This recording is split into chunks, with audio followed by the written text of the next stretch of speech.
இல்லத்த, யார் சொல்லியும் பண்ணல, நானே தான். உனக்கு ஏமா இந்த வேலை? இன்னைக்கு சோஷியல் மீடியா ரொம்ப கெட்டு போய் கிடக்கு. கையில ஒரு போனை வச்சுக்கிட்டு எல்லாரும் கண்டதை பண்ணிக்கிட்டு இருக்காங்க.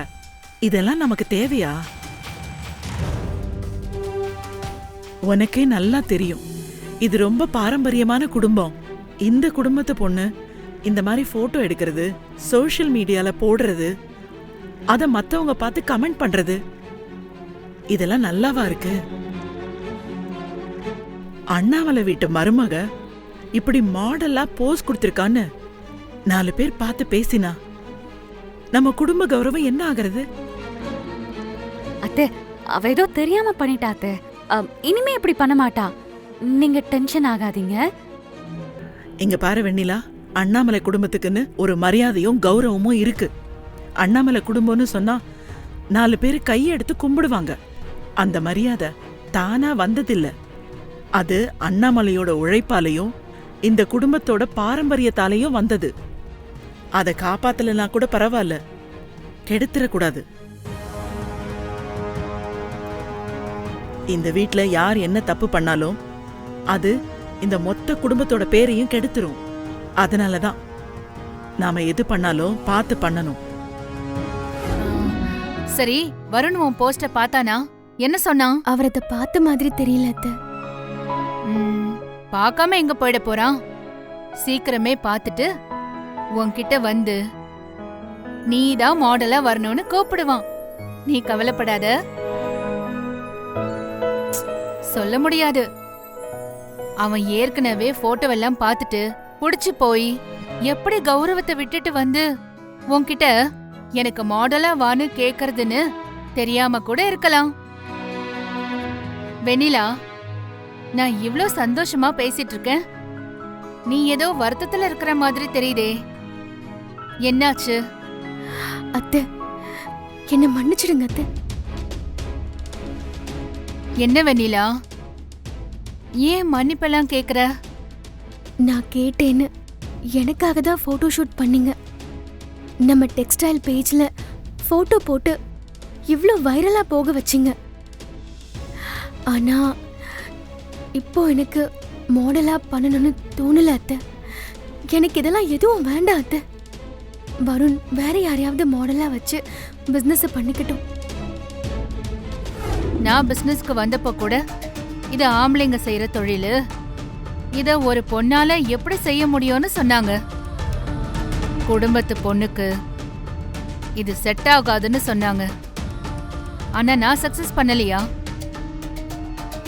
அது மட்டுமா, உங்க அப்பா கிட்டயே வந்து சிலர் பொண்டாட்டிய வேலை செய்ய விட்டுட்டு ஆம்பளை வேடிக்கை பார்த்துட்டு இருக்கியே, இதெல்லாம் உனக்கு நல்லா இருக்கான்னு கேலி பண்ணாங்க. என்னால எதையும் சாதிக்க முடியாதுன்னு சொன்னாங்க. ஆனா மத்தவங்கள விட உங்க அப்பா என்ன நம்பினாரு.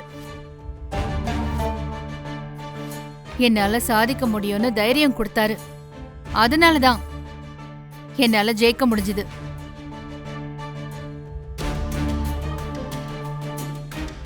அன்னைக்கு மத்தவங்க பேச்ச கேட்டு என்னால முடியாதுன்னு நினைச்சிருந்தா இப்ப இந்த குடும்பம் இந்த நிலைமைக்கு வந்திருக்காது. இந்த வசதி, மரியாதை, கௌரவம் இது எதுவும் கிடைச்சிருக்காது.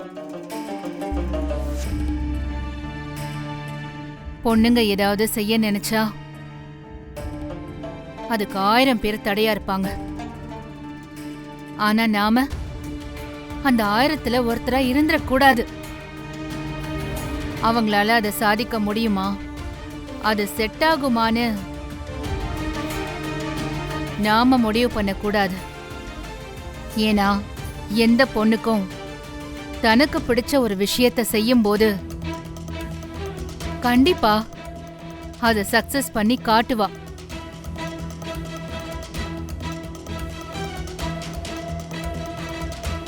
அது வெளியே இருக்கிறவங்களுக்கு வேணா புரியாம இருக்கலாம், வீட்ல இருக்கிறவங்களுக்கு கண்டிப்பா புரியணும். அப்பதான் அவ அந்த விஷயத்த தைரியமா சாதிக்க முடியும். அது மட்டும் இல்ல, பெண்கள் ஒரு விஷயத்த பண்ணும்போது அத முதல்ல வீட்ல இருக்கிற பொண்ணுங்க தான் என்கரேஜ் பண்ணணும். அப்பதான் அவங்களுக்கு கான்ஃபிடென்ட் அதிகமாகும். வெண்ணிலா ஒரு விஷயம் செய்யணும்னு ஆரம்பிச்சிருக்கா, அதுக்கு நாம தான் சப்போர்ட் பண்ணணும். உனக்கு அது பிடிச்சிருக்கா? அப்ப நீ அதை தாராளமா பண்ணு. யாரு என்ன சொல்றாங்கலாம் பார்க்காத. சாரி வெண்ணிலா, உன் முயற்சிக்கு நானே தடையா இருந்திருக்கேன். இனிமே நீ என்ன வேணா பண்ணு, இந்த மொத்த குடும்பமும் உனக்கு துணையா இருக்கும். தேங்க்ஸ் அத்தை.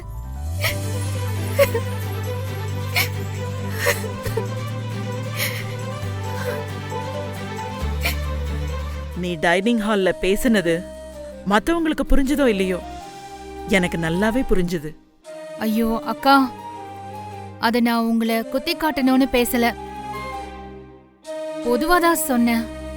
எனக்கு தெரியும் அண்ணாமலை, ஆனா அப்பதான் நான் பண்ண தப்ப உணர்ந்தேன். நீ சொன்னதுதான் சரி. பொண்ணுங்க ஏதாவது ஒரு விஷயம் பண்ணா அதுக்கு முதல்ல நாம தான் சப்போர்ட் பண்ணணும். ஆனா வெண்ணிலா புதுசா ஒரு விஷயத்த செய்ய நானே தடையா இருக்க பார்த்தேன். இப்ப நான் அதை திருத்திக்கிட்டேன். இனிமே அவ மனசுக்கு பிடிச்சத அவ பண்ணட்டும், நாம எல்லாரும் அவளுக்கு துணையா இருப்போம். அக்கா, நான் உங்களை எதுவும் கஷ்டப்படுத்தலையே. சச்சா, நீ ஒன்னு யோசிச்சிருக்க, ஆனா நான் தான் அதை தப்பா புரிஞ்சுக்கிட்டேன். உன்கிட்ட இருந்து நான் கத்துக்க வேண்டியது நிறைய இருக்கு அண்ணாமலை. ஐயோ அக்கா, இதெல்லாம் நானே உங்ககிட்ட இருந்து தான் கத்துக்கிட்டேன். அண்ணாமலை,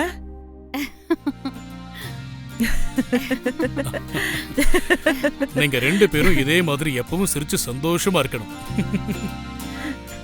எப்பவுமே சிரிச்சுக்கிட்டே இருந்தா பாக்குறவங்க தப்பா நினைப்பாங்க தம்பி. அண்ணே, சும்மா விளையாட்டுக்கு சொன்னேன் தம்பி. நாங்க எப்பவும் இப்படியே தான் இருப்போம். எங்களுக்குள்ள எந்த ஒளிவு மறைவும் இருக்காது.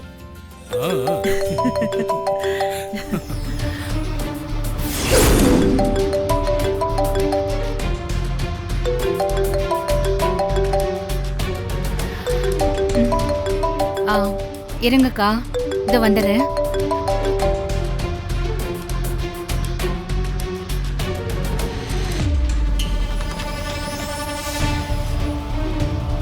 எந்த போன் காலா இருந்தாலும் நம்ம முன்னாடி தான் பேசுவா. இது என்ன புதுசா இருக்கு?